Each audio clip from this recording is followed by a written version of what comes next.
తెంచుకుంటే తెగిపోతుందా దేవుడు వేసిన బంధం? తెలుసుకో నీ జీవిత గమ్యం, పెంచుకోమానుబంధం.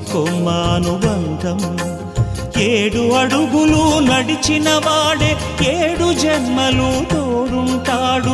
భర్తగా నిన్ను భరించువాడే బ్రతుకు దీపం వెలిగిస్తాడు. అతని హృదయం నాటి చెరామి, అగ్నిహోత్రమే అందుకు హామీ.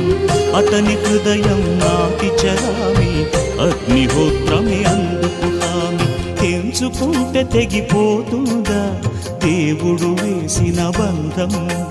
తెలుసుకో నీ జీవిత గమ్యం, పెంచుకోమానుబంధం.